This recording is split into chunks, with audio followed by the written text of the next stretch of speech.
I'm joined today by one of my heroes, actually, someone who has been of listening to since I was a kid, on and off, mostly via my parents and others who pointed me to him. And now I've had a chance to meet him and befriend him. And one of the things I love about him is that it's two things about him that I think are true, that, man, if we could use that as an example for our kids, I think where would we be heading as a country? He's honest. He'll always says what he actually thinks, not what somebody wants to hear. And he's also open to changing his mind. He's honest and has convictions and an open heart at the same time. And man, is that a blended quality that we could use in our country right now. My friend Glenn Beck, thanks for joining me, Glenn. And I know you. Thank you. You and I had a chat off air, and I know you're, like many Americans, like all of us in some ways, going through struggle. It's part of our experience. I appreciate you joining. Thank you. It's we are living in interesting times, and we have divorced ourselves from truth. I don't know if you've ever read Rudyard Kipling, The Gods of the Copybook Headings, but you should. I have not. He wrote that in, I think, 1919, after World War I, and it was all about building a new world, a very utopia, and they just start disconnecting from eternal truths, and you pay for it in the end. But as he says, the last line is, with terror and slaughter, the copybook headings return. And the copybook headings were, what you used to, when I was a kid, at least, you'd have, it'd say water is wet, and it would be in a cursive handwriting, and you would have to just keep writing water is wet until you got it right. And those were all truisms that no one could argue with. And we've completely detached from them. And we have entered a world of social media that has captivated our children and taken them down a road along with our schools that is just, I wouldn't want to be a 16-year-old kid right now. What is true? Where do you go to find truth? And it's happening in all of our society, but the truth will win eventually. We're just in one of those time periods the world goes through once in a while. Why do you think that is? I don't know why it starts, but I'm a faith guy, and I do believe there is evil. And I think we are in a very dangerous position on so many levels. And a battle against good and evil. There's something for compassion. We have to be compassionate people. There is something about being open and accepting of other people and their different choices. We are all, I believe, sent here to Earth to try to better ourselves and to wield the power that we all have. I mean, all thought is creative. And so we have amazing creator powers within us. And to be able to wield that and still be compassionate, not ego-centered, and to really balance yourself as a human being, I think that's why we're here, to try to master that. And there are those that just want their own power or believe their own bullcrap and think that they're the ones to make all the decisions for everybody else. And it becomes twisted and evil, and then it just spirals out of control. I've been reading about the Weimar Republic lately and learning some things that I just never knew. Do you know what the first books were that they burned in Germany and everybody cheered? I don't. This will blow your mind. 1925, the very first transsexual surgery happened at the University of Sexology I don't know what its German name was, Okay. by a doctor that really was kind of the center of the LGBTQ movement back then. Weimar became a very, very vile, if you saw the movie Cabaret, that's what this was about. It became a very vile society. The churches had already died, and society went downhill. And at the end of the Weimar Republic, who comes in? Hitler, and he says, I can restore the glory. And the churches were so dead inside, they no longer had compassion for people. Instead, what they had was make it stop. And the first books that were burned were all the books on transgender and LGBTQ, and all the churches and everybody cheered. They were some of the first to go to the death camps as well. And then they just never stopped. The Nazis just never stopped. And we could be in a situation like this if we are not careful, if we don't restore our heart, if we don't come back to the principles that we're all children of God. We can disagree with each other night and day. I can think that you're doing evil, but you're not an evil person. God wants all of us to be happy and whole. If we close our heart to that love thy neighbor, do unto others kind of philosophy, we don't make it. We don't make it. We'll end up exactly like they were in the Weimar Republic or in Nazi Germany. We'll just start killing each other. And Glenn, I think that is coming from your vantage point, right? And your voice in this. That is powerful. Because it is easy to preach to someone else's tribe, but much harder to preach to our own. And I think that one of the things I think that, frankly, you and I may share in common here is that I think our people who share the views you and I do understand that we see the problem, that you see the problem as it exists, and yet recognize that compassion is still the solution, and that is actually practicing what we preach is the best way to actually lead out of our current morass. It's the only way to lead. And I'm just as afraid of the extremes on my side or somebody else's side. People are people. These are human conditions. And if we don't guard our heart, I really studied Dietrich Bonhoeffer. I don't know if you know who he is. I do. Yeah. So I really studied, and he kept saying, I've got to get together with Gandhi. I have to talk to Mr. Gandhi. He's doing something in India that I'm missing something. He didn't miss anything. His timing was wrong. His timing, the society had gone dead inside.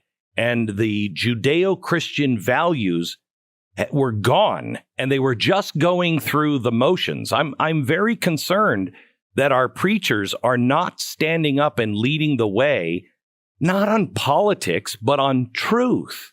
Look, there are certain things that are true, and you can't violate those things. You can live that way if you want, but as a society, we cannot accept things and deny eternal truths. Otherwise, we'll close our hearts and it all becomes meaningless. What does church mean if it's not about church, if it's not about God and what God wants for his children, which is to love one another?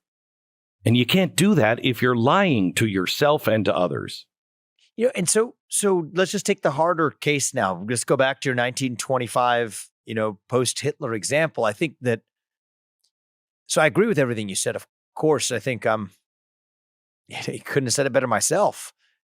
But how do you deal with the assault on truth, but to do it in a way that harnesses compassion, in a way that nonetheless, doesn't recreate the enemy? That was the point you were making with the Weimar Republic and the first books they were burning and banning and where that led.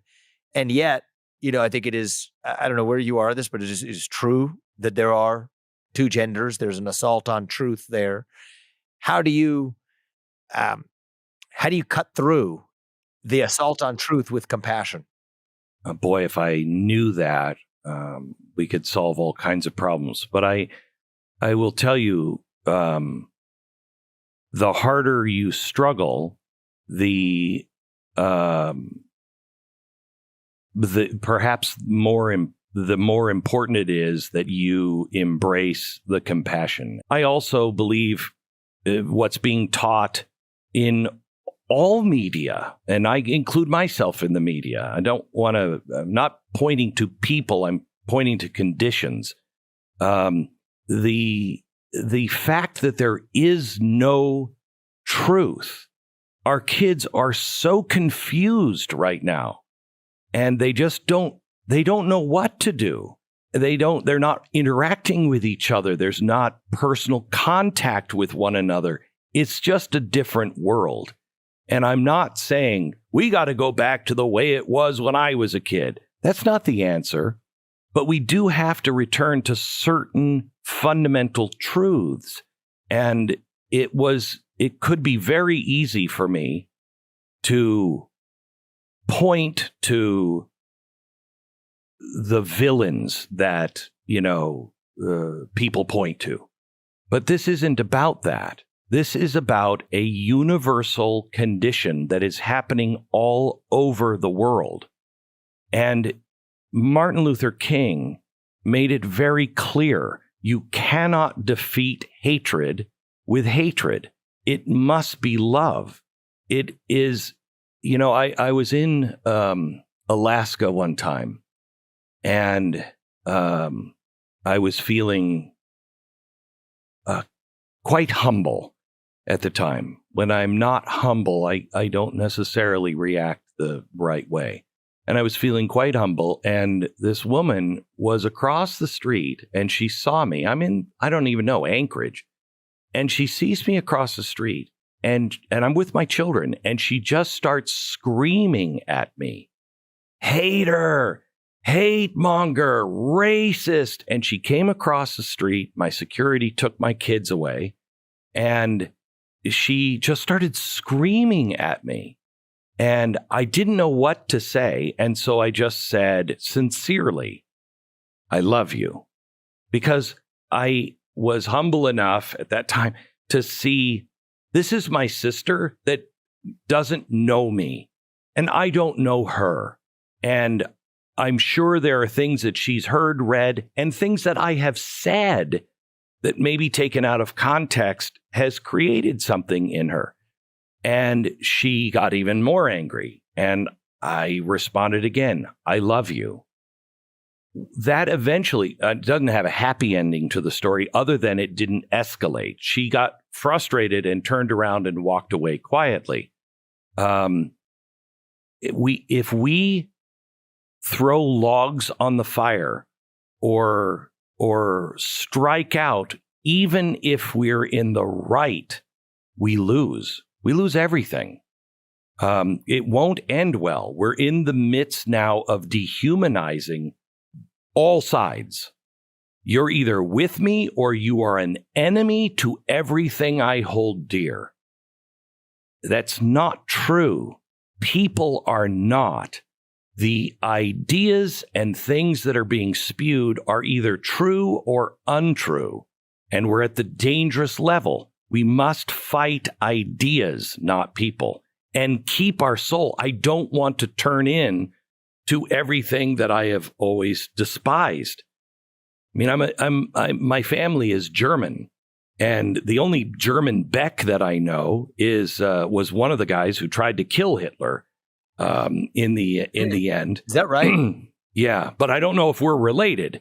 And I've often wondered, what did my line do? We were over here in the 1800s, but I know I have relatives over there. What did they do?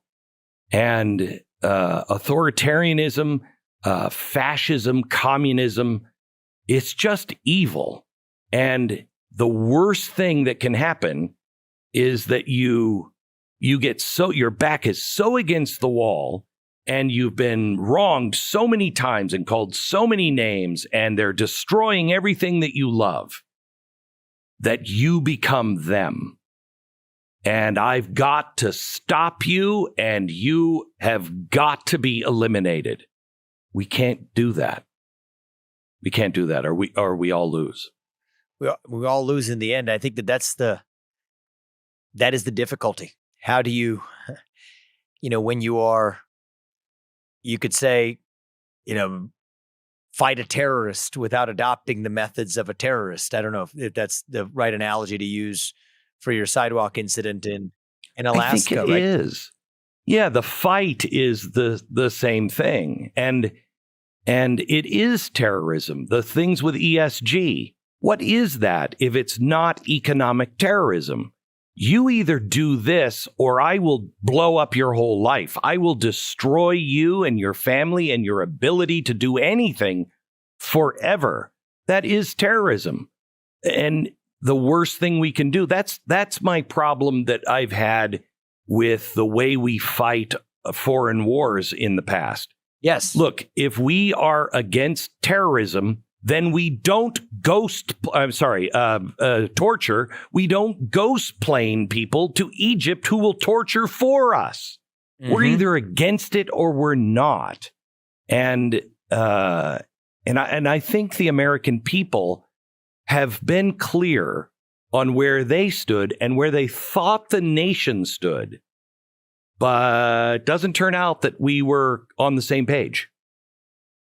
Does that make sense to you? Oh, it does make sense to me. I mean, that's that is the struggle of our moment, is what means are we willing to use to fight that which we view on the same plane as terrorism? You could talk about financial terrorism. You could talk about actual terrorism. I mean, we don't adopt the methods of the people who will strike 2,000 people in innocent civilians in a plane. But once you start adopting the method, which might seem like it's required to win, you lose the very thing that you were fighting for. That's why when the left is afraid, for instance, if you knew, and I'm sure the leaders of LGBTQ and everything else, I'm sure when they say you're going to turn out just like the Nazis, they know what I didn't know until recently. They know that story. But I can be an ally on that. You're exactly right. That could happen. But when they say, the right, they're terrorists, they're whatever. No, I think that's sometimes projecting on the things that you do. And we cannot go and do a January 6th. That's what Antifa does, not what Americans do. Look, Glenn, I think that we live in a moment where this is just a last 5 to 10 years point here. Yeah. Where people who have encountered unrecognized struggles and injustices, including conservatives in this country, needed to have the space to be heard, to vent, and to do it in an uninhibited way. Yep. We've done that now. So it's not about blaming whether that was a good idea or done in the right way or not. Yeah. We did it. I think when now in it's the time 19 to move forward. Yeah. Yes. There was, I really truly believe that when you have something really horrible, I mean, look at most guys when they're at war. They go over, they do things that they never thought they could do or should do.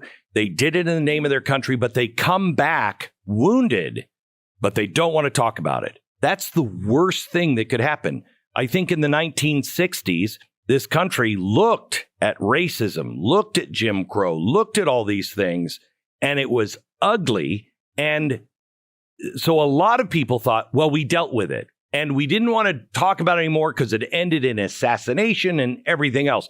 But we're moving on. We're getting better. We dealt with it. Well, no, we didn't. We didn't lance the boil and let the pus completely come out.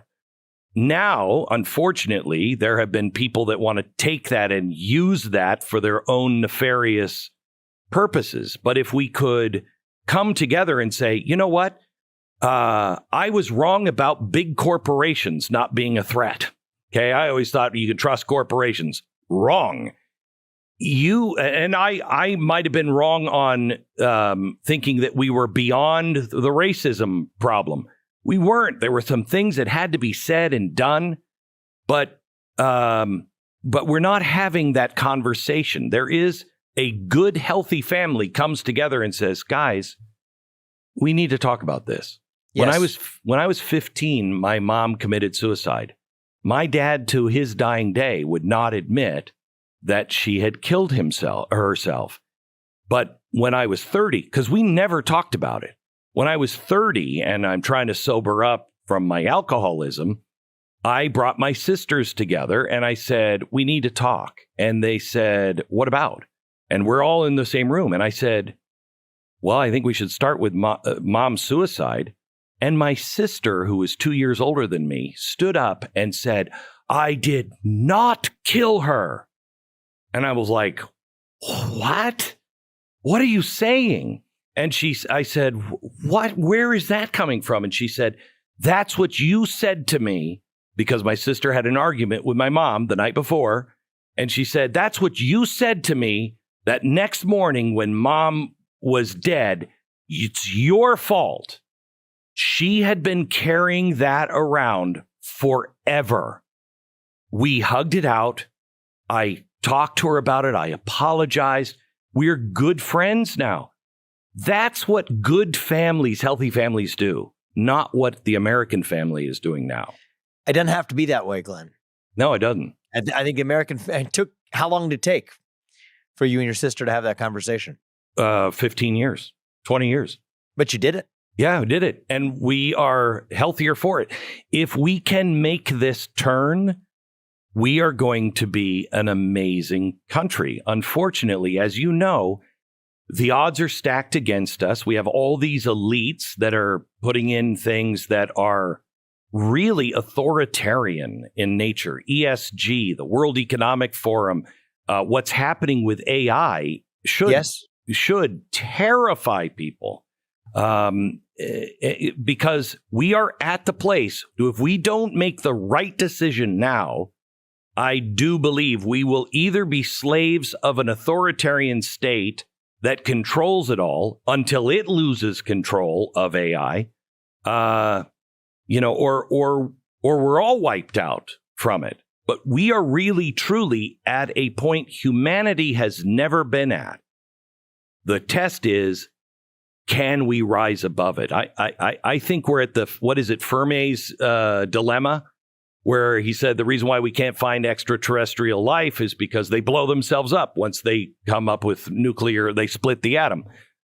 I think actually it is AI. I think this is the point where we're going to prove we are worthy to survive, or it's all going to have to start over again. You know, in some ways, the conversation about social media earlier is, I think, the way in which, one of the chief dangers of AI is that you're saying we're not having that conversation anymore, the conversation equivalent of what you and your sister had after 15 years. AI might be the reason we're not having that conversation, actually. It's in a sense that's far more present right now, where we created spaces that were supposed to imitate the conversations we have in life. And instead, the conversations we have in life started imitating the conversations we have on Twitter. Yeah. And I think that is, you don't have to look to the future to see the danger of that AI. It's picking at algorithms, picking at our own insecurities that cause us to change the way we once behaved, even in the so-called real world. The real world is that. I think we're 18 months away from a turning point that when people will really start to understand the real dangers. We're at a place, I've called it for a while, the implosion of trust, where you don't trust anything. Reality is about to collapse on itself because of AI and the digital world that we're now entering.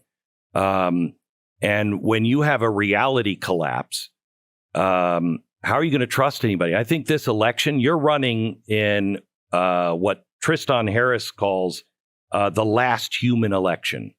2024 will be the last. And I could make an argument that we've already passed this, but the one that will be obvious will be 2028, where AI is so good and it has become personal. This is the next step. The social media went for engagement, but AI is actually going for intimacy. So it wants to develop a relationship so your engagement never ends. And it will become your friend, your spouse. Mark my words, we will have the argument very soon that why are you judging me? Because you're saying that my spouse is not alive? It's AI. She's as important to me as your wife is. And that will can be manipulated to slowly manipulate you to move one way or the other, to vote one way or the other. We lose the idea or the real meaning behind free will. Did I decide that, or was I manipulated to do that? And I think that is coming as soon as 2024. How do you inoculate yourself against that? Because you could point to the AI, but it only works insofar as it's able to pick on insecurities or uncertainties grounded in truth that you were open to being manipulated in the first place. And I think there's two sides to the coin. So I'm not denying what you said, but I'm wondering whether it's also just an occasion to look in the mirror and say, how did Mark Zuckerberg, he founded Hot or Not before he founded Facebook. That was the predecessor, sort of picking at human impulses, human insecurities. That's what gets us to Instagram, affects now teen girls' body image issues. And so part of the blame could rest at the feet of Instagram and the algorithms that it uses to create projections of images that cause teen girls to feel that way. But there's a second half to the coin.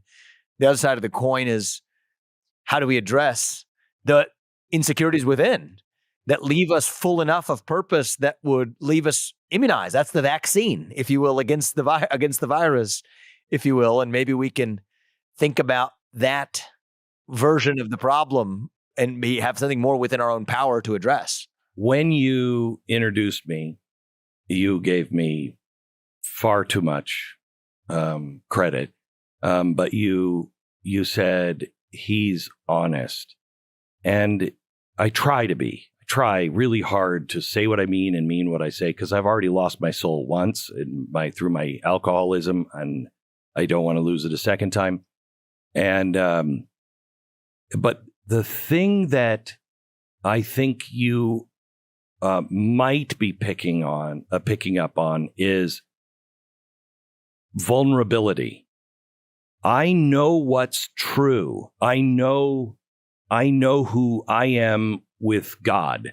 I know who God is. I know what's true and what I'm willing to do and not do because of eternal principles. And when you know that, you're secure enough in yourself where you can be vulnerable and say things like I'm an alcoholic, or say things like I told you. Most people, I'm talking to Stu, who is my producer on the show. He said to me today when I came in and I talked about it on the air, he said, I would have never said any of that stuff. He said, I would have just hidden it. And I said, that's what makes us weak, is we hide things. And maybe it's because we don't want to stick out, or we're ashamed, or whatever. But when people are truly vulnerable and honest, the other people learn, oh, wow, you're just like me. I'm struggling with something like that, or I've had something like that, or I know somebody. And all of a sudden we see ourselves in other people, even people we don't like. And that's what social media has killed. It's killed vulnerability, because everyone's invincible on social media. Everybody's perfect. Mm-hmm. It's a projection, and it's literally a projection of artifice covering up what is true, which is actually true vulnerability. It leaves no space for that. The thing I'm saying, Glenn, is as long as, and I'm reflecting on, is for as long as we have a boundary between the online world and the offline world, in the offline world, we better darn well figure out how we fortify that hole inside, because that's the last best chance. What you described is not, I mean, that's a future that's coming.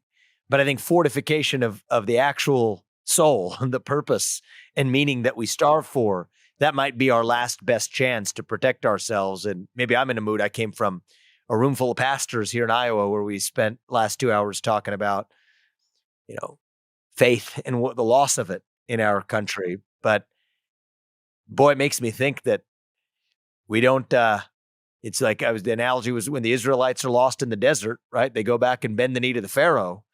Maybe we don't just complain about the Pharaoh. Maybe we ask us what it is that makes us want to bend the knee. And that might actually be our closest path out, because we're not going to change whether the Pharaoh's there or not. I think we're both in the same maybe headspace kind of today, you coming out of that and me coming out of what I am.